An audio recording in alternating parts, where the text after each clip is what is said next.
going on, guys? Thank you for joining me for another video. Today I have buy sells.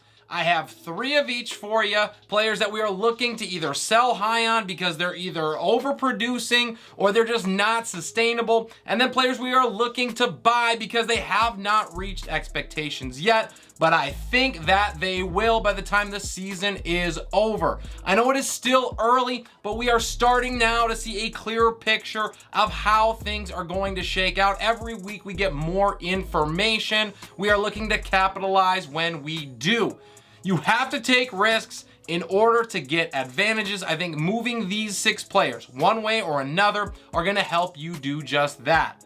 Before we hop into the info, the stats, and all the fun, make sure you demolish that like button for me on the video. And if you wouldn't mind subscribing to the channel as well.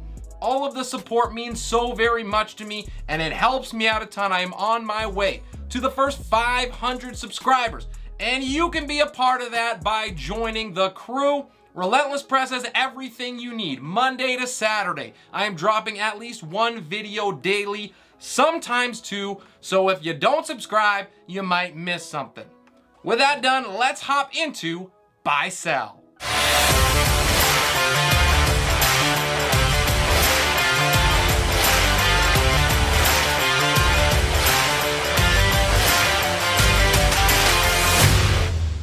Starting off on the buy side of things, the first player that I'm looking at is Joe Mixon. I think this week is the perfect opportunity and likely the best chance that you are going to have to acquire Joe all season long. Right now, let's not lie. The Bengals look like a train wreck. Mixon has not crossed the goal line, and his efficiency has also left a lot to be desired. I had Mixon coming into this season as a top 3 back. I know that is not looking good right now, but I am not about to lose hope in him. Cincinnati, they get the Jets this week. It's going to be a big day for Mixon, and shrewd managers need to cash in before that explosion occurs. He is still averaging 114 total yards per game, so it is not like he's just disappeared from this offense whatsoever. He also has 56 touches to his name. That's almost 30 per, and he's got 19 targets as well, so the usage has been and will remain elite. The bottom line in all of this is this. There are far too many weapons in this Cincinnati offense for them to fail. Mixon is seeing all the touches in the backfield, and the offensive line is going to get better. They're going to start to gel, and when that happens, watch out. It is only a matter of time before the touchdowns come back and this well-oiled machine of an offense gets rolling. You want Joe Mixon on your roster when that happens, so do what you have to do to ensure that he is. The next player I am looking to get on my team, if I can, is Tony Pollard. It is no mystery I have been down on Zeke for a very long time now, but I think this is the moment where we want to invest in the real RB1 in Dallas. Now, following a monster performance is never a great time to trade for a player. I understand that, but it is better to do it now than to try and do it in 2 or 3 weeks when we can no longer get the player we are targeting. That is the case for Pollard here, who has been light years ahead of Zeke in the efficiency department for what seems like a season's worth of games. Dallas wants to win games, and eventually they're going to turn to their best weapon in the backfield to do it, and Pollard is that guy. Before Zeke's fall off of the cliff becomes more obvious, go ahead and make the move. Pollard's upside in this offense once Dak returns is massive. He has 120 total yards and a score, and he's only touched the ball 21 times so far this year. His passing game usage is just another bonus. Finally, would anyone really be surprised if Pollard ends up being a top 15 play week in and week out as the main cog in Dallas's rushing attack? I know I would not, so go ahead and go get him. Kyle Pitts is the final player I am targeting this week. He is a generational talent at the position who nearly broke a 60-year-old rookie tight end receiving record. While he has yet to do a whole lot in 2022, that is not going to be the case for very much longer. With Marcus Mariota still acclimating to his new weapon out wide in Drake London, Pitts has fallen to the wayside a little bit. But make no mistake, the Falcons are going to get last year's number 4 overall pick involved, and heavily. If an owner is 0-2 or maybe just worried about where they're at with the lack of production from Pitts, put your feelers out there and see if you can pry him away. Maybe package an overperforming tight end or a sell high candidate that you have available to get it done. Pitts has too much talent to be held down, and Atlanta is going to be behind in games. They're going to be throwing the ball a ton as the season moves on. Pitts is going to finish the year as a top 5 tight end, and he still has that tight end 1 overall ceiling to his name that he was drafted for, but you are not going to have to pay anything close to that right now.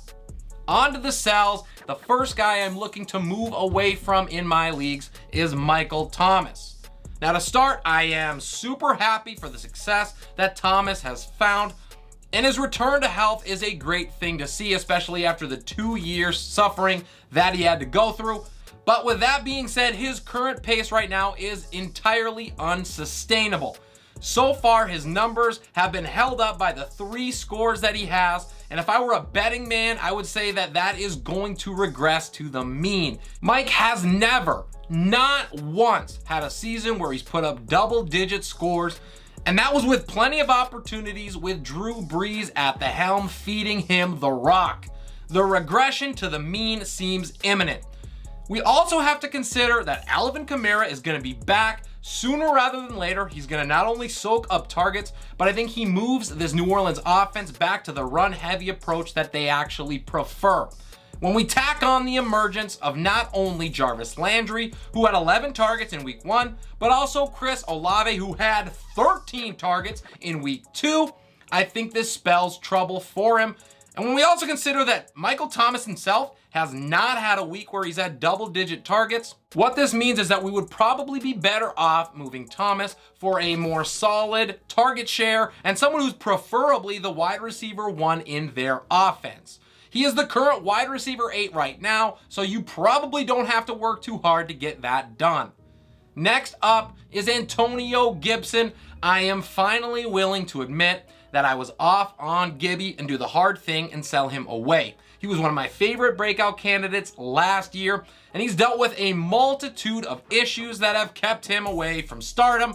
But what really matters here is what we have seen from Washington in handling his situation thus far.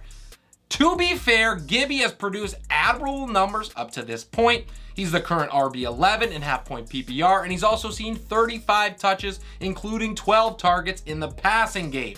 He's racked up back-to-back performances in the top 15, and he's scored as well. So why the heck are we selling him? I think it's because of what is to come. There is a reason that Brian Robinson was a preseason darling, and also it's sounding like his return could be as early as week number 5, and it was not by chance that it was Robinson that was named the starter prior to his injury. J.D. McKissic is still the preferred pass-catching back here as well, and we saw Gibby's efficiency absolutely crater in week 2, where he averaged just 2 yards a carry, and he also saw his targets halved from week number 1. Additionally, as if that was not enough, all that it takes for Gibson to lose this job is another fumble in the wrong situation, and we know that that has already been a major issue for him, so you cannot tell me that that happening is not a distinct possibility. Don't get me wrong, I am not going to give him away, but if I can get back either a low-end RB1, where he is right now, or a high-end RB2 with a more stable situation, I am gonna go ahead and do that before I regret moving on from a descending asset. The final player that I am looking to sell is Daryl Henderson Jr. Because first and foremost, are we actually sure that this is Henderson's backfield? Now, after week 1, that certainly seemed like a locked and loaded case, but week 2 turned the narrative around in this Los Angeles backfield, and we need to move swiftly before all the perceived value that he has completely dissipated. After he saw 55 snaps in week 1 against Buffalo, Henderson got to just 35 in week 2, and even worse, he was outtouched by 7 to Cam Akers against Atlanta. Akers also saw his snap share more than double in week number 2, and that further compounds the issue. We have to read the tea leaves, people. Henderson's touchdown may have saved managers' days, along with our ability to be able to trade him at a somewhat high value. But I am not sure how much longer that luxury is going to exist for owners. Akers is the more talented back here, and he is a solid buy low candidate in and of himself. The Rams staff is going to recognize this and continue to feed him instead of Henderson. I think that split is going to go more and more so towards Akers' favor.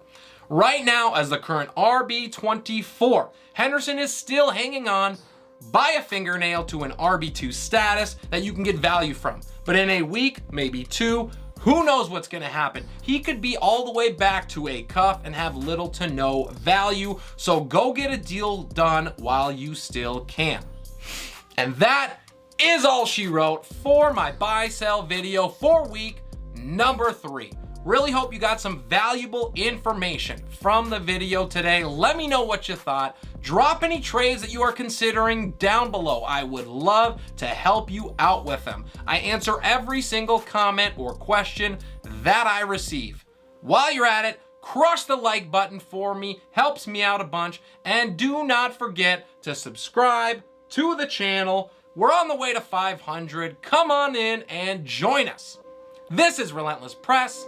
I am your host, Abraham Opatz, and we will see you next time.